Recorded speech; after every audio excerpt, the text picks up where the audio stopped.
पहले मैं एक पॉइंट पर आपको ले जाना चाहता हूँ नो दाई जज से पहले कि your appearance in the court की एक हेडिंग है court appearance. Court appearance is very important. इसका मतलब क्या है? सबसे पहली चीज़ है कॉन्फिडेंस। और कॉन्फिडेंस कोई ऐसी चीज़ नहीं है जो आपको तोहफे में मिल जाए। मेरी नज़र में कॉन्फिडेंस सिर्फ तैयारी से आता है और किसी चीज़ से नहीं आता। कॉन्फिडेंस सिर्फ मेहनत से आता है वरना किसी चीज़ से नहीं आता। कॉन्फिडेंस सिर्फ your grip over the criminal law and your mastery over the facts से आएगा और किसी चीज़ से नहीं आएगा। You have to be very well prepared, you have to be very well organised, you have to be very vigilant in the court. Appeal courts वो courts नहीं है जहां जजेस बुत बन के बैठे हों और आपकी बात ही सुनते रहें। वो कहेंगे छोड़ो इस बात को, हमारे सवाल का जवाब दो। सो मौके पर बात सूझनी चाहिए, मौके पर आमद होनी चाहिए। और फिर अक्सर लॉयर्स एक गलती करते हैं, सर मैं उसका जवाब बाद में दूंगा, पहले तुसी मेरी सुनो।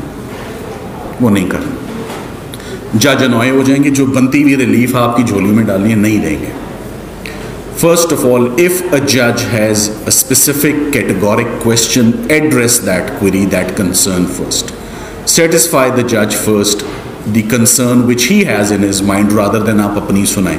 ये मैं बहुत ज़्यादा देखता हूँ, ये काम ना करें।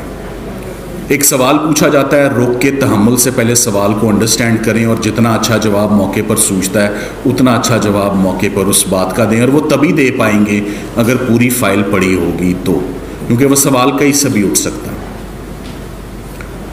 तीन ही चीज़ें कहता हूँ और वो तीनों चीज़ें बड़ी इंपॉर्टेंट हैं।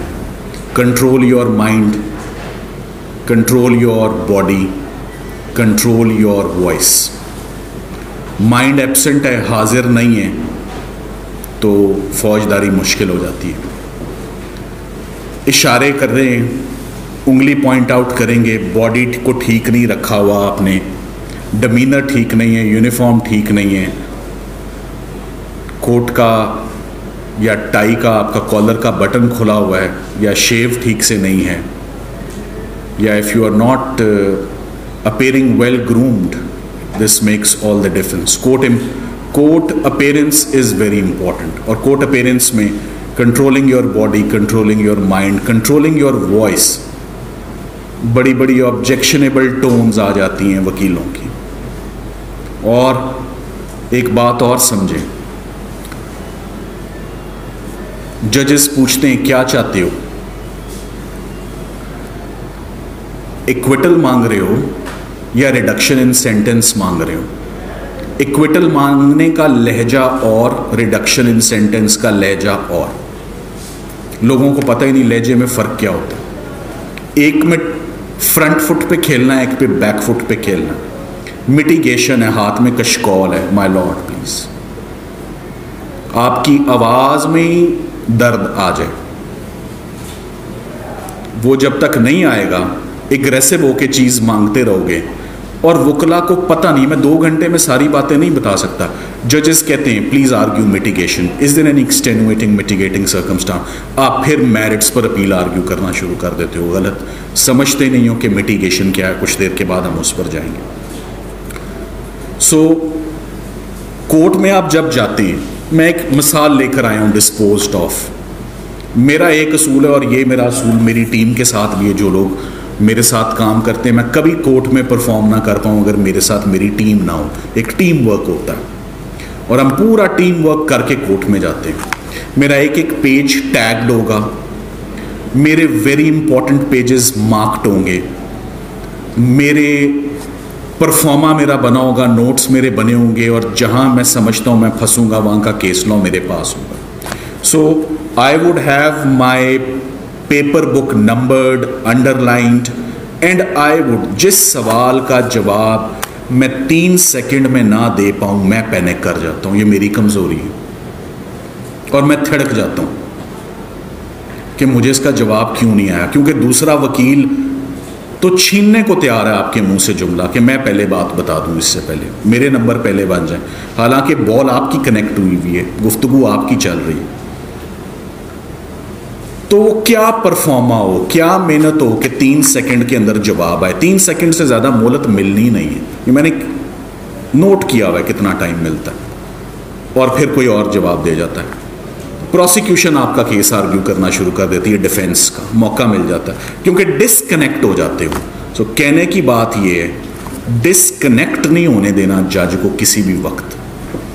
जब जज साहब डिस्कनेक्ट हो गए, ये बताएं जी कि ये गवाह जो हैं, ये इनकी रिश्तेदारी क्या है, इधर उधर देख रहे हैं, ये गवाह कहाँ के रहने वाले हैं, इधर उधर देख रहे हैं, इनका रिलेशनशिप क्या है, उन्होंने फाइल बंद कर दी। जी सर आप बताएं, आपको एम्बेरस नहीं करेंगे जजेस।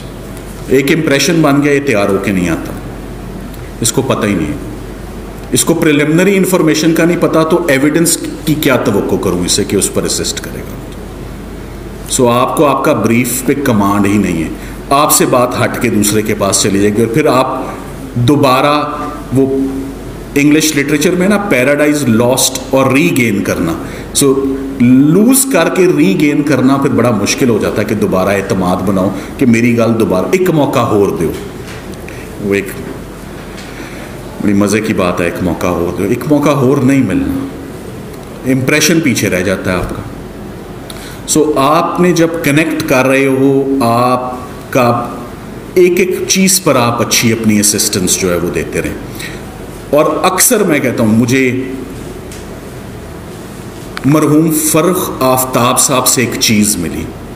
आप लोग बहुत कम सीनियर लोग, बाज़ मेरे सीनियर्स बैठे हैं, वो जानते होंगे फ़र्रुख आफ्ताब साहब कौन है। My Lord, page 63 line number 12, I would like to draw kind attention, please refer to these pages. जजेस भी होते हैं, पेज 63 लाइन नंबर 14, सस्पेंस हो गया, पता नहीं की निकलना, और निकलता है कुछ, वहाँ निकाल के सजेशन नहीं कोई पढ़ा देना कि जज आपके कहने पर खोल ली पेपर बुक, सफ़े पे चले गए। एक मौका आपने लूज कर दिया, झोल डाल दिया, तो बॉल आप डिस्कनेक्ट, इंटरनेट डिस्कनेक्ट, दोबारा टिंग टिंग करके फिर कनेक्ट होना बहुत मुश्किल बात। डिस्कनेक्ट नहीं होने देना। व्हेन यू, कहना क्या चाहता हूं, with rhythm, with flow, with momentum, आपने झोल नहीं आने देना अपनी असिस्टेंस में।